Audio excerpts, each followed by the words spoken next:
kita mendapat keberkahan ketika kita memulai pembelajaran, marilah bersama-sama kita berdoa, di mana berdoa akan dipimpin oleh ketua kelas. Ketua kelas silakan memimpin doa. Doa dimulai.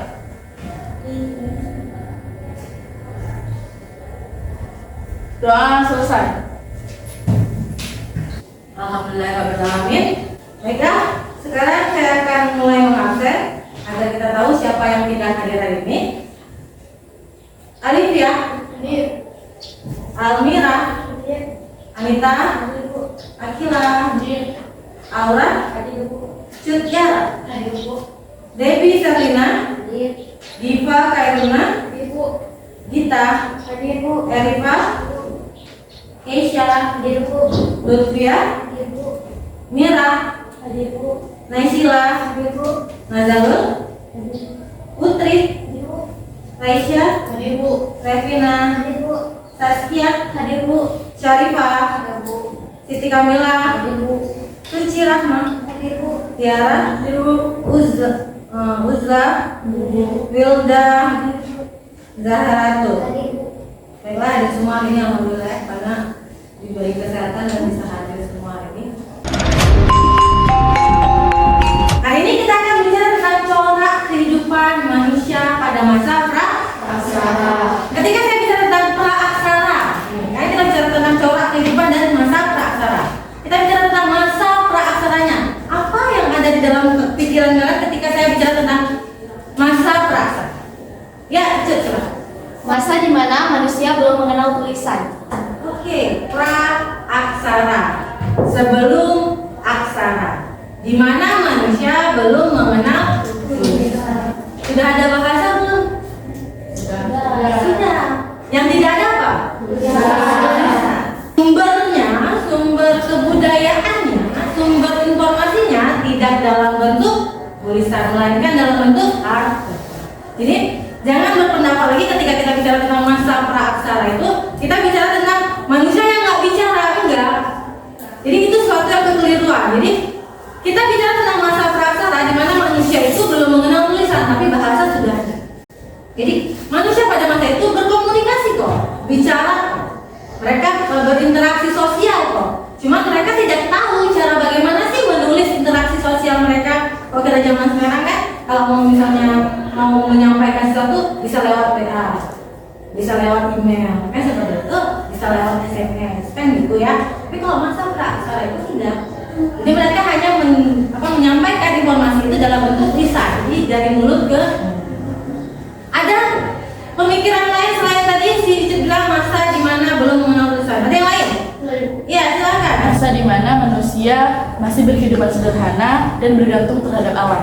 Oke, jawabannya sederhana tapi bagus sekali ya, Akila. Memang pada masa itu manusia tidak mengenal teknologi yang hebat, sehingga mereka bergantung sepenuhnya dengan proses alam.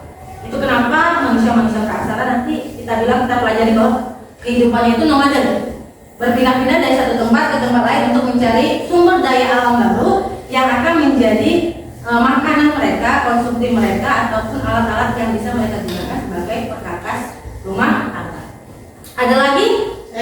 Oke, silakan Aisyah. Masa di mana alat-alat didominasi dari bahan logam dan batu. Oke, jawabannya sangat bagus. Benar sekali. Jadi kalau kita bicara tentang pra-aksara, itu alat-alatnya masih terbuat dari apa yang ada di sekitarnya. Baik itu batu, baik itu kayu. Dan ketika masa Perundingan masuk, itulah nanti akan menjadi masa perubahan kultur di pra-aksara, di mana orang-orang masa pra-aksara itu baru mulai mengenal perkakas, alat-alat rumah tangga yang terbuat dari logam. Untuk lebih jelasnya lagi, saya akan memutarkan video untuk kalian. Bagaimana sih tentang kehidupan manusia praksara agar kalian lebih paham dengan gambaran yang dengan video yang saya putarkan.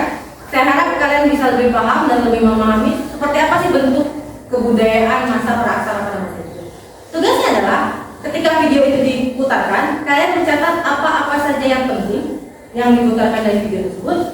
Dan yang kedua, pertanyaan-pertanyaan yang mungkin muncul dari video itu saat diputarkan. Ya, jadi dua itu dikerjakan agar nanti ketika video selesai kita akan bisa membahas tentang apa sih yang ada di dalam video? Apa sih maksudnya yang ada di dalam video? Baiklah, saya akan mulai memutarkan video. Yo guys, pada episode kali ini kita akan mengulas seputar kehidupan masyarakat pada masa praaksara. Praaksara artinya adalah sebelum mengenal tulisan. So, masa praaksara berarti zaman di mana manusia belum mengenal tulisan guys. Pada masa praaksara terbagi menjadi dua zaman, yaitu zaman batu dan zaman logam. Zaman batu dan zaman logam tersebut memiliki corak kehidupan yang berbeda-beda guys. Corak kehidupan masyarakatnya dapat kita klasifikasikan menjadi masa berburu dan mengumpulkan makanan tingkat sederhana, masa berburu dan mengumpulkan makanan tingkat lanjut, masa bercocok tanam, dan masa perundagian. Masa yang pertama adalah masa berburu dan mengumpulkan makanan tingkat sederhana. Corak kehidupan pada masa ini disebut juga dengan budaya Paleolitik. Paleolitik berasal dari bahasa Yunani yaitu paleo yang artinya tua dan litos yang artinya batu. Masa berburu dan mengumpulkan makanan tingkat sederhana berlangsung pada zaman batu tua. Karena alat-alat yang digunakan manusia pada zaman ini masih sangat sederhana dan masih kasar. Masa ini berlangsung diperkirakan sekitar 12.000 tahun yang lalu guys. Adapun manusia pendukung pada masa Paleolitikum yaitu Meganthropus, Pithecanthropus, dan Homo. Kehidupan sosial masyarakat pada masa ini ditandai dengan berburu hewan dan mengumpulkan tumbuh-tumbuhan yang bisa dimakan atau food gathering. Pada masa ini kehidupan masyarakatnya masih sangat bergantung pada alam guys. Mereka selalu hidup berpindah-pindah atau nomad dan mengikuti sumber air, hewan buruan, atau sumber makanan mereka. Ada kalanya mereka bermigrasi karena bencana alam, ancaman hewan, ataupun ancaman kelompok lainnya. Biasanya manusia pada zaman ini bertempat tinggal di sekitaran sumber air seperti sungai atau danau, karena tempat-tempat seperti itu sering dikunjungi dan dilalui oleh hewan-hewan buruan mereka. Kehidupan sosial masyarakat pada masa ini hidup dalam kelompok kecil untuk berburu dan mengumpulkan makanannya. Jumlah anggota kelompok diperkirakan 5 hingga 20 orang. Pada zaman purba, populasi manusia masih sangat kecil guys, karena kehidupan yang berat untuk bertahan hidup. Dalam kelompok terdapat pembagian tugas kerja. Laki-laki biasanya melakukan perburuan, sedangkan wanita bertugas mengumpulkan bahan makanan seperti buah, tumbuhan, dan juga merawat anak. Kebudayaan masyarakat pada masa berburu dan mengumpulkan makanan tingkat sederhana masih menggunakan alat-alat yang masih sangat sederhana dan kasar. Dikarenakan perkembangan otak manusia pada masa ini masih sangat primitif, mereka hanya menggunakan alat dari batu, kayu, maupun tulang binatang. Alat-alat yang ditemukan pada zaman ini antara lain adalah kapak genggam. Kapak genggam adalah batu yang dipangkas di salah satu sisinya sehingga memiliki ketajaman. Fungsi dari kapak genggam yaitu untuk menggali ubi-ubian, memotong dan menguliti binatang. Kapak perimbas bentuknya hampir sama dengan kapak genggam, namun lebih besar karena fungsinya untuk merimbas kayu, memahat tulang, serta sebagai senjata. Kapak genggam dan kapak perimbas hampir tersebar di seluruh Nusantara. Alat serpi atau flex. Alat ini terbuat dari batu yang lebih kecil yang berfungsi sebagai pisau, penyerut, ataupun penusuk. Alat-alat tulang dan tanduk juga digunakan manusia pada zaman ini, biasanya untuk mata tombak, penusuk, ataupun pencungkil. Alat tulang dan tanduk banyak ditemukan di daerah Ngandong, Jawa Timur. Maka dari itu alat-alat ini disebut juga dengan hasil kebudayaan Ngandong. Masa yang kedua adalah masa berburu dan mengumpulkan makanan tingkat lanjut. Corak kehidupan pada masa ini disebut juga dengan budaya Mesolitik atau zaman Batu Tengah. Masa ini merupakan masa peralihan dari kebudayaan batu tua menuju kebudayaan batu muda. Masa ini diperkirakan berlangsung sekitar 10.000 hingga 2.500 tahun sebelum Masehi. Adapun kehidupan sosial manusia pada masa ini sebenarnya tidak jauh berbeda dari masa sebelumnya. Namun mereka sudah memiliki kemampuan bertahan hidup yang lebih baik. Mereka pastinya juga masih berburu dan mengumpulkan makanan ya guys. Pembagian tugas kerja pun masih sama, yaitu laki-lakinya berburu dan perempuan mengumpulkan makanan serta memasak. Manusia pada masa ini sudah mengenal penggunaan api untuk memasak guys. Selain untuk memasak, api digunakan untuk menghangatkan tubuh dari cuaca yang dingin dan untuk mengusir binatang buas. Mereka mulai hidup menetap meskipun masih berpindah. Mereka tinggal di gua-gua dekat sungai atau tepi pantai. Gua-gua ini dinamakan peneliti dengan sebutan Abrissaustros. Gua tempat tinggal manusia praaksara ini tidak jauh dari sumber air atau sungai yang terdapat sumber makanan seperti ikan, kerang, dan siput. Selama bertempat tinggal di gua, mereka mulai mengenal tradisi melukis di dinding-dinding gua. Lukisan-lukisan tersebut hanya sebatas cap-cap tangan yang berasal dari pewarna tumbuhan. Lukisan tersebut dapat kita jumpai di Gua Liang-Leang, Sulawesi Selatan ataupun di daerah Papua. Lukisan tangan latar belakang cat merah diyakini sebagai simbol kekuatan pelindung dari gangguan roh-roh jahat. Cap-cap tangan juga diinterpretasikan sebagai perjalanan arwah mereka yang telah meninggal yang sedang meraba-raba menuju alam arwah. Para ahli meyakini lukisan dinding sebagai bentuk tanda-tanda awal manusia praaksara mengenal sistem kepercayaan. Hasil kebudayaan Mesolitik yang ditemukan yaitu kulit kerang dan siput dalam jumlah besar, guys. Peneliti menamai tumbukan kulit kerang ini dengan sebutan Kyokenmodinger. Kyokenmodinger artinya adalah sampah dapur. Sampah dapur yang dimaksud adalah tumpukan kulit kerang dan siput yang telah membatu. Kyokenmodinger banyak ditemukan di pantai timur Sumatera. Tumpukan kulit kerang ini ditemukan tingginya kurang lebih 7 meter, guys. Hasil budaya berupa alat-alat yaitu tradisi serpibila atau flex yang ditemukan di Sulawesi Selatan, Nusa Tenggara Timur, dan Jawa. Lalu ada Sumatralit atau kapak genggam Sumatera yang terbuat dari batu yang bentuknya panjang dan lonjong. Kapak pendek atau headscore, kapak ini bentuknya lebih kecil dari kapak genggam. Kapak ini sering ditemukan di daerah pesisir Sumatera, biasanya bersama dengan kapak genggam yang berada di tumpukan Kyokenmodinger. Yang ketiga adalah masa bercocok tanam. Masa bercocok tanam termasuk budaya Neolitik atau zaman batu muda.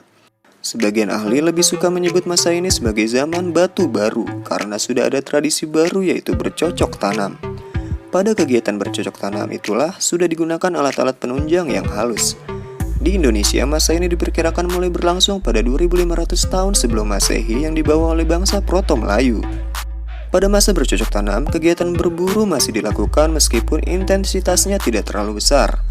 Kegiatan berburu perlahan-lahan ditinggalkan dan diganti dengan kegiatan berternak hewan seperti ayam, kerbau, anjing, dan babi. Mereka sudah mulai mengenal sistem bercocok tanam atau food producing untuk memenuhi kebutuhan hidup mereka. Kegiatan bercocok tanam dilakukan dengan menebang dan membakar pohon-pohon dan belukar atau slash and burn, sehingga tercipta ladang-ladang sederhana yang memberikan hasil-hasil pertanian. Karena mereka sudah memiliki ladang, maka mereka mulai hidup menetap atau disebut juga dengan sedenter. Pembagian kerja juga semakin bervariasi. Untuk laki-laki ditugaskan untuk hal-hal yang berat seperti berburu binatang di hutan dan menangkap ikan di laut. Sementara kaum perempuannya bertugas menabur benih, menangkap ikan di sungai, dan merawat anak. Manusia pada masa bercocok tanam juga sudah membentuk perkampungan yang terdiri dari beberapa keluarga. Kehidupan masyarakat pada masa ini sudah mulai teratur sehingga setiap perkampungan biasanya menunjuk sosok yang paling dihormati sebagai pemimpin. Hal ini dinamakan sebagai primus inter pares. Hasil-hasil kebudayaan pada masa bercocok tanam berupa alat-alat yang sudah memiliki desain yang halus dan rapih. Hal ini pastinya karena perkembangan otak manusia yang lebih pintar dibanding manusia yang hidup pada masa sebelumnya. Adapun hasil budaya yang dihasilkan seperti kapak lonjong. Kapak ini berbentuk lonjong dan tajam di kedua sisi ujungnya, biasanya terbuat dari batu kali hitam. Beliau persegi, bentuk permukaannya memanjang dan berbentuk segi empat. Sisi depannya diasah tajam. Fungsi beliung persegi berukuran besar digunakan untuk cangkul dan yang berukuran kecil digunakan untuk memahat kayu. Kapak persegi. Kapak persegi berbentuk persegi panjang atau trapesium yang tajam pada bagian matanya. Kapak ini biasanya diberi tangkai untuk genggamannya. Mata panah berbentuk segitiga berukuran panjang 3 hingga 6 cm dan lebar 2-3 cm dengan ketebalan 1 cm. Mata panah biasanya terbuat dari batu gamping. Kegunaannya adalah untuk berburu. Gerabah atau alat-alat dari tanah liat sudah dikenal zaman Neolitikum, meskipun teknik pembuatannya masih sangat sederhana. Oke guys, mungkin itu aja yang bisa kita bahas dalam episode kali ini. Baiklah, setelah melihat video tadi, kita akan memulai diskusi kelompok berdasarkan dari pertanyaan yang sudah kalian tuliskan di lembar kalian masing-masing. Jadi minggu lalu kan saya sudah membagikan kelompoknya karena saya mengatakan bahwa hari ini kita akan melakukan diskusi kelompok. Maka saya akan bagikan LKPD-nya kepada masing-masing kelompok untuk dikerjakan, didiskusikan dulu tentang masalah yang kalian temukan sepanjang video tadi. Di durasi panjang video tadi kan kalian menemukan masalah-masalah yang nanti kalian kembangkan untuk diskusi kelompok kalian. Setelah kalian melakukan diskusinya, hasil diskusi itu akan kalian sajikan di depan masing ketua kelompok. Saya akan bagikan LKPD-nya. Raisya, kelompok 1.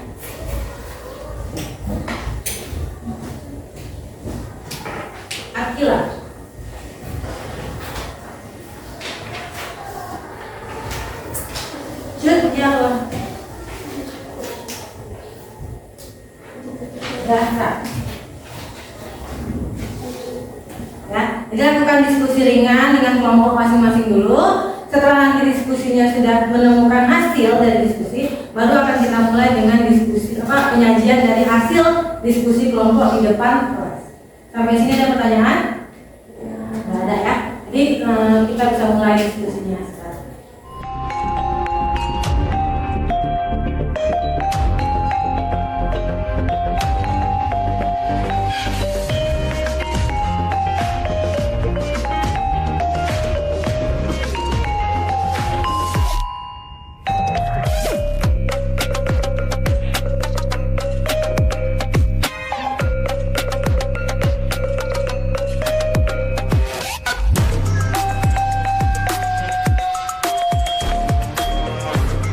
Assalamualaikum warahmatullahi wabarakatuh.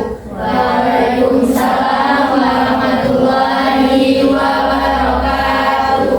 Presentasikan hasil diskusi kami yaitu tentang sumber daya alam dan ketergantungan masyarakat praaksara. Di sini saya Resya Amanda sebagai moderator dan seluruh anggota-anggota saya. Saya Saskia Agustina, saya Suci Rahmadani, saya Putri Dua Hayatini, saya Diva Khairuna. Akan memberikan hasil kerja kami.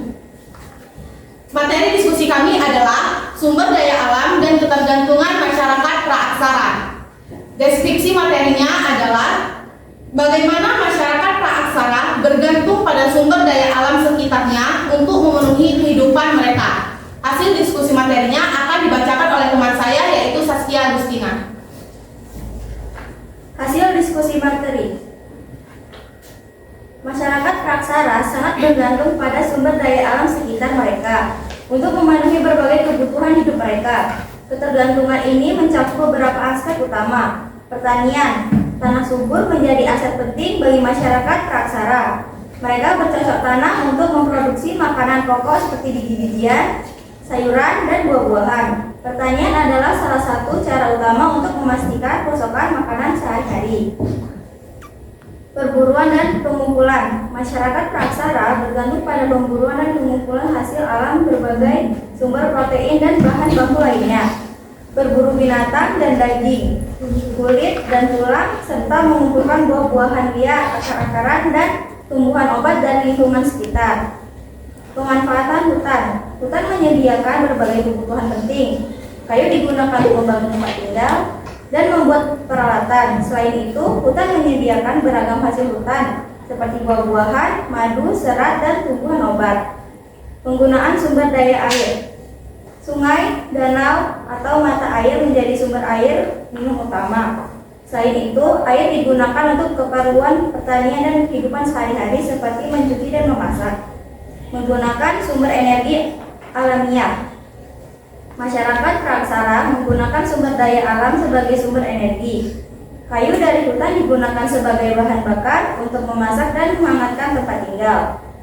Memanfaatkan hewan kosmetik seperti ternak memberikan sumber daya penting seperti daging, susu, kulit, dan tulang. Beberapa masyarakat juga memanfaatkan hewan sebagai alat transportasi. Pengolahan sumber daya alam untuk peralatan. Masyarakat praaksara mengolah sumber daya alam seperti batu, tulang, dan kulit hewan menjadi perkakas dan alat sehari-hari seperti pisau, panah, dan peralatan lainnya. Pengetahuan tradisional. Masyarakat praaksara mengandalkan pengetahuan tradisional yang turun-temurun untuk memenuhi dan memanfaatkan sumber daya alam di sekitar mereka. Mereka mengenal tanaman yang dapat dimakan, cara berburu yang efektif, dan cara memanfaatkan berbagai bahan alam untuk keperluan sehari-hari. Baik, itu dia penjelasan dari kelompok kami. Di sini saya akan membuka sesi pertanyaan. Baik, kami dari kelompok 2 ingin berbagi pertanyaan kepada kelompok 1. Apa dampak ketergantungan masyarakat praaksara pada sumber daya alam terhadap pola kehidupan dan pola konsumsi mereka? Terima kasih. Baik, apakah ada yang bertanya lagi? Saya dari kelompok 2 akan memberi